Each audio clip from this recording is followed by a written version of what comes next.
بسم الله الرحمن الرحيم. الحمد لله رب العالمين والعاقبة للمتقين والصلاة والسلام على نبينا محمد وعلى آله وأصحابه أجمعين. أما بعد، شرح شروط الصلاة وأركانها وواجباتها لشيخ الإسلام محمد بن عبد الوهاب بن سليمان بن علي رحمه الله تعالى، والشرح لفضيلة الشيخ العلامة عبد المحسن بن حمد العباد حفظه الله تعالى. اینک ما درس‌های خود را ادامه می‌دهیم به عون الله تعالی از شرح شرط‌های نماز و ارکان و واجبات آن از آن شیخ الاسلام محمد بن عبد الوهاب بن سليمان بن علي رحمه الله تعالى، شرح از آن شیخ علامه عبد المحسن بن حمدی عباد، الله سبحانه و تعالی این کس را محافظت کند. درس ما آغاز می یابد آنجا که صاحب شرح گفته است که ثم ان الشيخ رحمه الله فسر الفاتحة تفسيرا موجزا فقال. بعد از آن شیخ الاسلام سوره فاتحه را تفسیری کوتاه کرده چنین گفت: بسم الله الرحمن الرحیم برکت و استعانه، یعنی بسم الله الرحمن الرحیم به خاطر درخواست برکت و درخواست مدد. یعنی بسم الله الرحمن الرحیم را برای چی گفته می شود؟ برای خاطر به طفیل بسم الله الرحمن الرحیم برکت در کار و در عمل و در سخن جستن و همچون یاردم. والمعنى الشيخ الشارح می‌فرماید که والمعنى ان المسلم يأتي بالبسملة تبركا بسم الله ومستعينا بالله في قراءته. معنی چنین است که مسلمان بسم الله الرحمن الرحیم را به خاطر به نام الله درخواست برکت کردن چی ذکر میکند، میخواند و به خاطر در قرائتش از الله مدد و یاردم جستن و طلبیدن بسم الله الرحمن الرحیم میگوید. و كذلك الحال في اي شيء يأتي بالتسمية قبله، و حال همین طور است در کل شیئی که قبل از انجام دادن همون شیء در ابتدایش چی میگوید؟ بسم الله الرحمن الرحیم میگوید یا که بسم الله میگوید. یأتی بها یعنی بسمله را، یا که بسم الله الرحمن الرحیم میگوید تبرکا و استعانه به خاطر چی در این کار برکت جستن و به خاطر یعنی که از الله در انجام دادن این و آن کار چی مدد جستن. و یقرأ البسملة سرا والبسملة آیة من القرآن. و بسمله را یعنی بسم الله الرحمن الرحیم را سرا یعنی پس گویم قرائت میکند، میخواند و بسمله باشد آیت از قرآن است.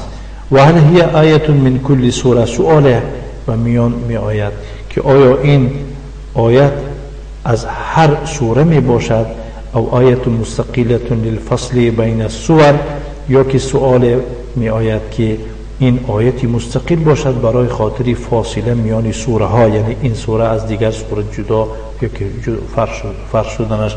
و هم هی آیت من سوره الفاتحه او لیست منها، و نیز سؤال است که آیا بسمله از سوره فاتحه هست یا که از این سوره نیست. اقوال لأهل العلم، آید این خیلی هم سخنهای برزیاد آمده است برای اهل علم یا که برای دانشمندان. و يدل على انها آیه على انها من القرآن ان الصحابه ادخلوها في المصحف. و دلیل می شود آید آن که این از قرآن بودنش دلیل آن است که صحابه ها وی را در مصحف داخل گردانیدند. ولم يدخل فيه الا ما هو قرآن، و هرچی که در قرآن در مصحف داخل میگردانند معلوم میشه است که وی از قرآن است. مادامی که صحابه ها بسم الله را در قرآن کتابت کردند معلوم میشه است که بسمله از چی بوده است؟ از قرآن بوده است. و جاء فی سنن ابی داود بسند صحیح، در سنن ابو داود با اسناد صحیح آمده است عن ابن عباس رضی الله عنه از عبدالله بن عباس بن عبد المطلب الهاشمی چنین آمده است که گفت کان النبی صلی الله علیه و آله و سلم لا يعرف فصل السور که فصل السوره حتى تنزل علیه بسم الله الرحمن الرحیم. یعنی پیغمبر صلی الله علیه و سلم عادتا نمیدانست فاصله میان سوره ها را تا اندمی که به او بسم الله الرحمن الرحیم نازل نشد. وقتی که نازل شد بعد از آن فهمید که این سوره تمام شد دیگه سوره چه سر شد. ولا خلاف بين اهل العلم في ان البسمله بعد آیه في اثناء سوره النمل. میان دانشمندان میان اهل علم یگان خلاف و شک و شبهه نیست، خلاف و اختلاف نیست آیه آن که بسم الله الرحمن الرحیم یک پاره آیت در داخل سوره نمل می باشد. و سوره الفاتحه 7 آیات و سوره فاتحه عبارت از 7 آیات می باشد. فمن قال من العلماء انها آیه من الفاتحه ادى البسمله في السبع. بس کسی از علما یعنی بسمله را آیت از فاتحه دانستن گفتن بسمله را در 7 آیت قرار دادن. و من قال انها ليست من الفاتحه و کسانی که یعنی بسمله را از فاتحه ندانستن جعل السابعه 7 را چی غیر المغضوب علیهم ولا الضالین آیت قرار دادن 7 آیت. و مما استدل به على ان البسمله ليست آیه من الفاتحه قوله صلى الله عليه وسلم في الحديث القدسي. از جمله دلیل هایی که دلیل می باشد آیه آن که بسمله از آیت از سوره فاتحه نمی باشد قوله صلی الله علیه و سلم در حدیث قدسی گفته است که الله عز و جل فرمود قسمت الصلاه بیني و بین عبدی نصفین. من نماز را میان خود و میان بنده‌ام به 2 قسم تقسیم کردم. مراد از نماز یعنی سوره فاتحه را در نظر داشته می شود. ولی عبدی ما سأل برای بنده‌ام همان چیزی است که سوال می کند. فاذا قال العبد وقتی که بنده‌ام میگوید الحمد لله رب العالمین الله تعالی میگوید که حمیدنی عبدی، حمیدنی عبدی یعنی بنده من مرا ستایش کرد. در اینجا ببینید از الحمد آغاز شده است اما بسم الله الرحمن الرحیم نیست. الحديث رواه مسلم عن ابي هريره رضي الله عنه فلم يذكر البسمله فيها. حدیث را مسلم روایت میکنه از ابو هریره و در اینجا یعنی که بسمله را ذکر نکرد. خب آنجا که شیخ الاسلام فرموده است قوله الحمد لله الحمد ثناء. الحمد لله این یک ثنا است، تعریف است. والالف واللام لاستغراق جمیع المحامد. الف لام برای در بر گرفتن همه ستایش ها می باشد. و اما الجمیل الذي لا صنع له فيه مثل الجمال ونحوه فالثناء به يسمى مدحا ولا حمدا.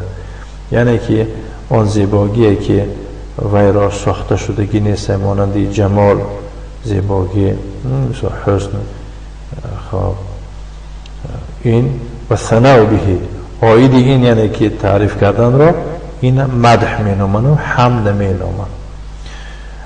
یعنی حمد العباد ربهم عباده. شیخ می فرماد که ستایش کردن مردم پروردگارشان را این عبادت است.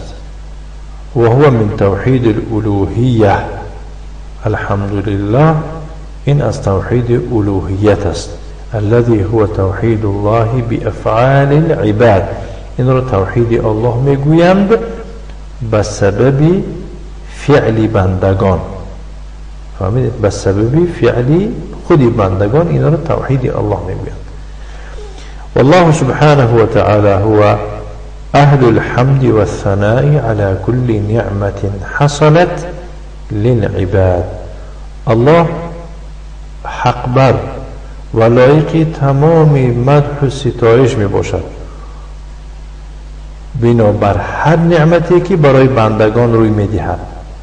هر نعمتی که برای بنده ها روی می دهد و از جانب الله هست و بنابر این نعمت ها باید که بنده ها الله را شکر و سپاسگزاری کنند که زیرا وی اهل و لایق ستایش است. سواء كان لأحد من العباد بسبب سواء كان لأحد من العباد سبب فيها أو لم يكن، فرق ندارد.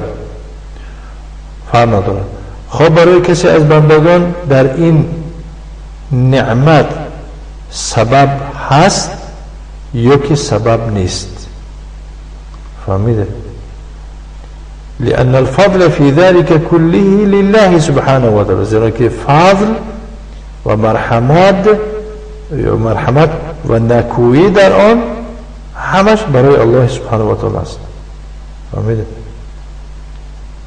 یعنی به دیگه تعبیر بگم، خواه بعد از آوردن یگون پول پیسه یگون کسی دیگر سبب شده باشد هم از الله دانستن در کار است. فهمیده؟ خواه به کسب، مثلا به کسب چیزیه که برای مثال بسیم در سر طلا بارد هم به جای باران از الله میدونی و محنت کنی طلا را به دست آری، فهمیدی؟ این هم نعمت از جانب الله. الله تعالی گفته است که و ما بكم من نعمت فمن الله، هر نعمتی که به شما هست وای از الله هست. سوره نحل 53. و قال صلی الله علیه و سلم فی وصیته لابن عباس، پیغمبر صلی الله علیه و سلم در وصیت خود برای ابن عباس، این عبدالله ابن عباس ابن عبدالمطلب الهاشمی چنین گفت: واعلم ان الامه لو اجتمعوا على ان ينفعوك لم ينفعوك الا بشيء قد كتبه الله لك. بدان اگر امت همه جمع شوند آیدی آن که به تو نفع رسانند، به تو نمی رسانند آیدی به یکون چیزه مگر همون داری که الله به فایده تو نویسته باشه همون قدر. فجميع المحامد على الحقيقة لله سبحانه وتعالى، بس همه ستایش ها همه تعریف ها از روی حقیقت برای الله. فهو سبحانه وحده المحمود على كل حال، و سبحانه و تعالی ذات است که به هر حال وی را ستایش کرده می شود، در هر حال. و اما العباد فما كان منهم من جميل اختياري كالبر والإحسان وفعل المعروف فإنهم يحمدون. اما آن چیزی که از طرف بنده ها باشد یکون نکویی اختیاری، یعنی بنده ها به اختیار خودشون بین دیگرشون یکون کار کردند، مثل نکویی، احسان کردند، کاری پسندیده کردند، فإنهم يحمدون. فهمیده؟ بندگان را ستایش کرده می شود و یثنون علیهم و تعریف کرده می شود فیه در همی کار کردگیشون.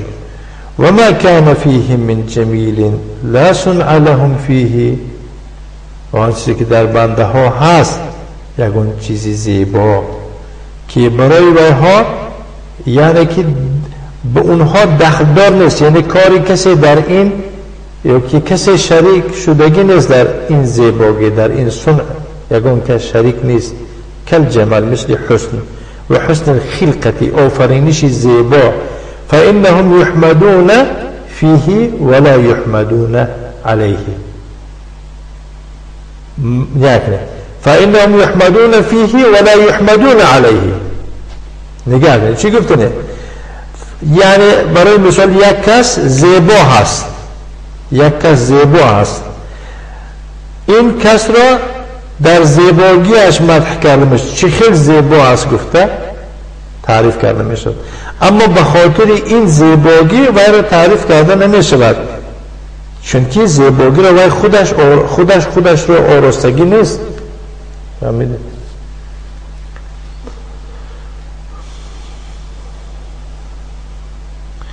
نكتفي وصلى الله وسلم على نبينا محمد وعلى آله وأصحابه وسلم تسليما مزيدا، والحمد لله رب العالمين.